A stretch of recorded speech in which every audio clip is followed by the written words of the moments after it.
Welcome to Noble Academy, your online learning partner. Friends, आज हम लोग नए वर्ड सीखने वाले हैं।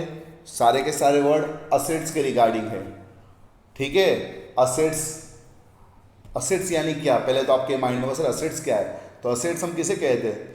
हमारी बिल्डिंग हो गई, हमारा व्हीकल हो गया, जो हमारी खुद की ऑनरशिप की, हम लोग उसको असेट्स कहते हैं। क्या कहते हैं? असेट्स। देखते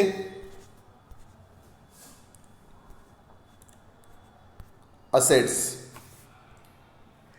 एनी टेंजिबल और इनटेंजिबल प्रोडक्ट और item which is of ownership of business and has economic value is known as assets.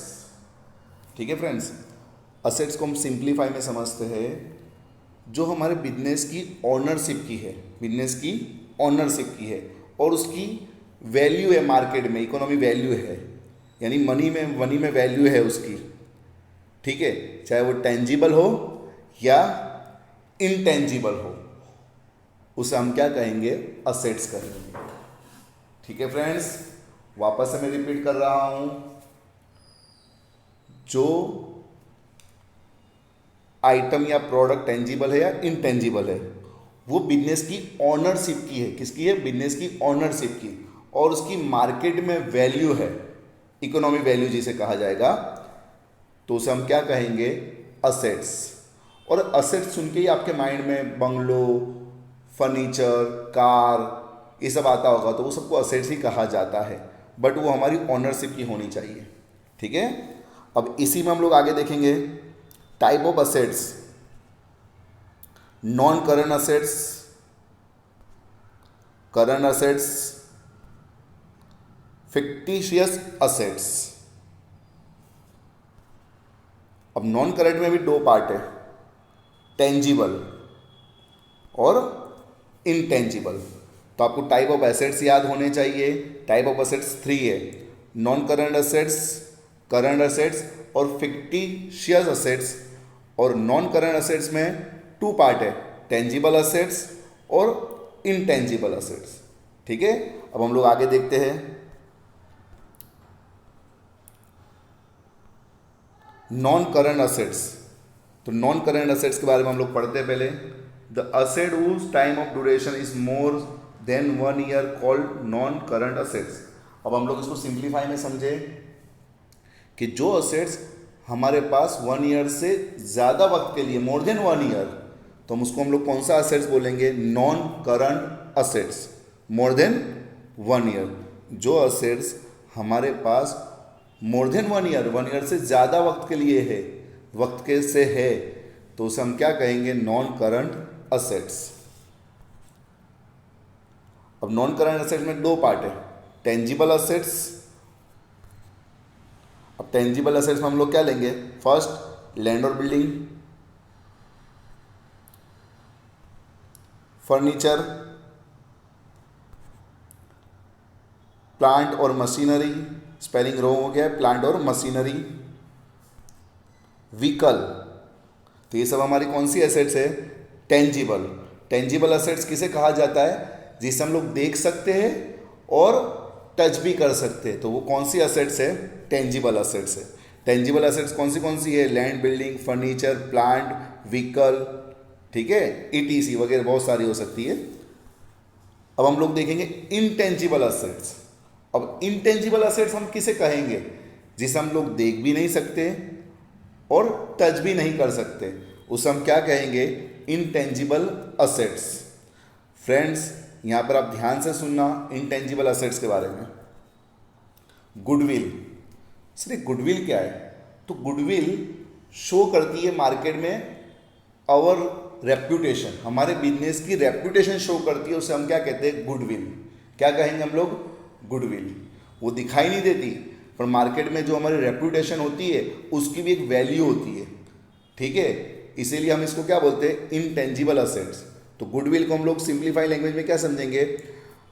हमारे बिजनेस की रेप्यूटेशन, मार्केट में रेप्यूटेशन। जैसे एप्पल की रेप्यूटेशन है ट्रेडमार्क। ट्रेडमार्क का मतलब क्या होता है, जैसे आपने नोबल एकेडमी का के ऊपर आपने देखा होगा TM लिखा हुआ, तो हमने नोबल एकेडमी को ट्रेडमार्क करा हुआ है। तो इसी ये नोबल एकेडमी को अब कोई भी ओपन नहीं कर सकता है हमारी परमिशन के बगैर। ठीक है, तो ये हमारा ट्रेडमार्क है। आप इसको देख के कहीं भी पहचान जाओगे, हाँ ये तो नोबल एकेडमी शाहलम वाला है। अगर किसी को ये नोबल एकेडमी यही नाम से और यही लोगों से स्टार्ट करना है तो नोबल एकेडमी से परमिशन लेनी पड़ेगी। ठीक है, तो ये वन काइंड ऑफ हमारी क्या हो गई, असेट्स हो गई। कॉपीराइट, कॉपीराइट बुक्स में होता है और फिल्में बनती है, जो सॉन्ग बनते हैं, गाने बनते हैं, उसमें होता है। जैसे कि नोबल एकेडमी की इंग्लिश की बुक है तो बुक में से कोई भी कॉपी पेस्ट नहीं कर सकता है। अगर किसी के कॉपी पेस्ट करना है तो नोबल एकेडमी के जो ऑनर है उनसे परमिशन लेनी पड़ेगी कि हम ये बुक में से कॉपी पेस्ट कर सकते हैं। अगर कोई हमसे पूछे बगैर कॉपी पेस्ट करता है तो हम उस पर केस कोर्ट मैटर कर सकते हैं। तो ये वन काइंड ऑफ हमारी क्या है, असेट्स है, क्योंकि किसी भी व्यक्ति को हमारी ये चीज़ यूज़ करने के लिए हमारी परमिशन लेनी होगी। हाँ, हम लोग हमारी बुक को सेल भी कर सकते हैं। तो ये कौन सा एक्ट हुआ, कॉपीराइट। फॉर पेटेंट, पेटेंट ज़्यादातर साइंस में होता है या कुछ आप नई चीज़ें फाइंड करते हो उसमें होता है। तो पेटेंट में कैसा होता है कि जैसे आपने कुछ नई चीज़ फाइंड की साइंस में, तो उसको आपको पेटेंट करवाना रहता है। वो पेटेंट हो गई, वो अपनी एक तरह की असेट्स हो गई। उसको किसी भी कंपनी को यूज़ करना है तो आपकी परमिशन लेनी पड़ेगी, उसके बाद वो यूज़ कर सकता है। तो वो परमिशन लेगा तो आपको कुछ पेमेंट भी देगा। ठीक है, तो पेटेंट हमारी क्या हो गई, असेट्स हो गई। तो यहाँ पर हमने दो असेट्स देखा, टेंजिबल असेट्स और इनटेंजिबल असेट्स। टेंजिबल असेट्स में हमने उन्हें कौन सी देखी, land, building, furniture, plant, machinery, plant का स्पेलिंग रॉन्ग है, व्हीकल।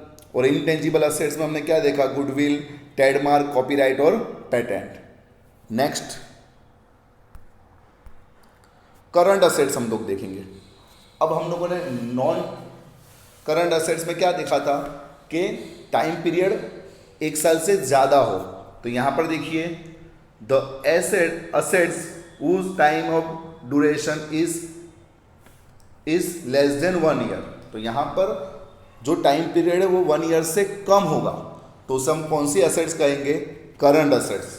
एग्जाम्पल में cash balance, bank balance, stock और डेटर्स, ये सारी हमारी कौन सी असेट्स है, करंट असेट्स है। कौन सी असेट्स है, करंट असेट्स है। नेक्स्ट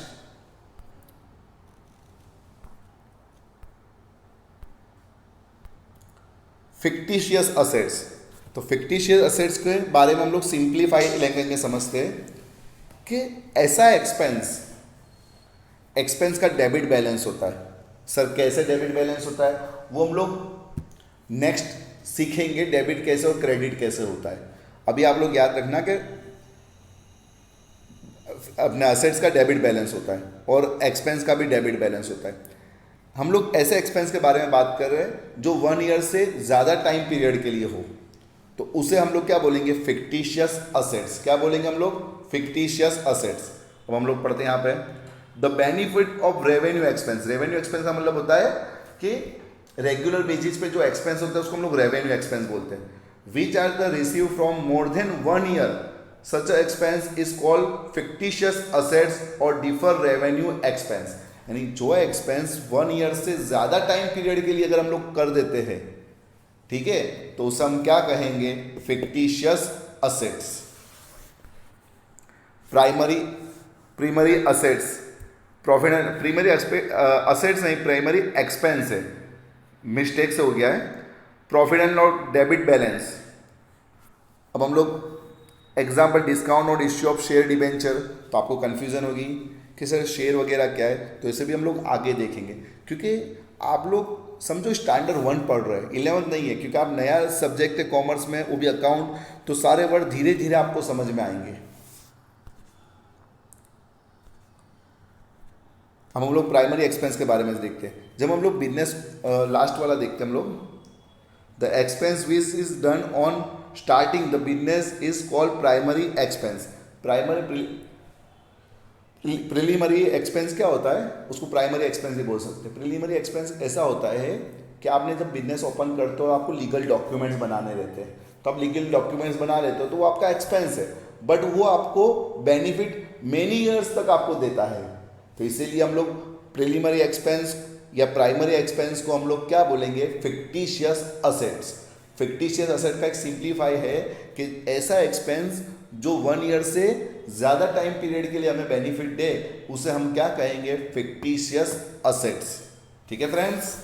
नेक्स्ट डेप्रिसिएशन, डेप्री बोलेंगे हम लोग इनसे शॉर्ट में।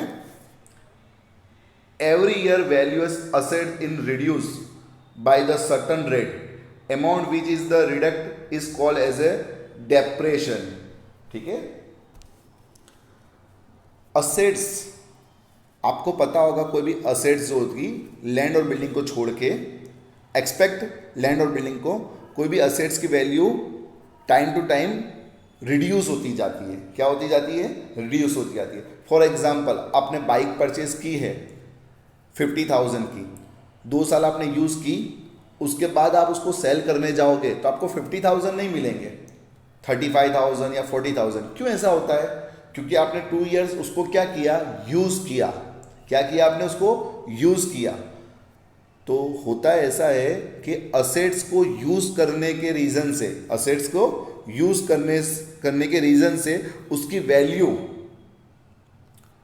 रिड्यूस हो जाती है। उसकी वैल्यू क्या हो जाती है, रिड्यूस। एकदम से रिड्यूस नहीं होती है, सर्टन अमाउंट रेट जो होता है उससे उसकी वैल्यू रिड्यूस हो जाती है। तो उसे हम क्या बोलते हैं, जो रिड्यूस वैल्यू होती है उसे हम क्या कहेंगे, डेप्री। क्या कहेंगे हम लोग, डेप्री।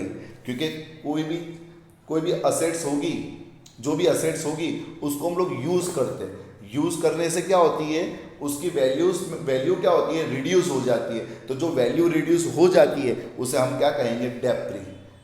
डेप्री नॉन करंट असेट्स पे लेते हैं हम लोग। डेप्री किस पे कैलकुलेट करते हैं, नॉन करंट असेट्स। अब नॉन करंट असेट्स आपने देखी थी, कौन सी थी, लैंड और बिल्डिंग को नहीं गिनना है। लैंड और बिल्डिंग को, यानी लैंड पे डेप्री नहीं होता है, बिल्डिंग पे डेप्री होता है। व्हीकल पे डेप्री होगा, फर्नीचर पे डेप्री होगा। ठीक है, यस और नो। तो आप लोग को डेप्रिसिएशन का मतलब समझ में आया होगा। डेप्रिसिएशन क्या करता है, जो हमारी असेट्स होती है उसकी वैल्यू को क्या करता है, डिक्रीज करता है। वो वैल्यू डिक्रीज क्यों होती है, क्योंकि हम उसको यूज करते। तो कोई भी असेट्स को यूज करने से उसकी वैल्यू डिक्रीज होती है। तो जो वैल्यू डिक्रीज होती है उसे हम क्या कहेंगे, डेप्री। क्या कहेंगे हम लोग, डेप्री। ठीक है फ्रेंड्स। इस वीडियो में हमने असेट्स के बारे में, पूरा वीडियो हमारा असेट्स के रिगार्डिंग था। देन उसके बाद हमने डेप्री देखा। ठीक है, अब नेक्स्ट वीडियो में हम लोग और नए वर्ड लेकर आएंगे। ठीक है, एक्सपेक्ट करता हूं कि आप लोग को इतना समझ में आया होगा। मिलते हैं हम लोग नेक्स्ट लेक्चर में। Thank you.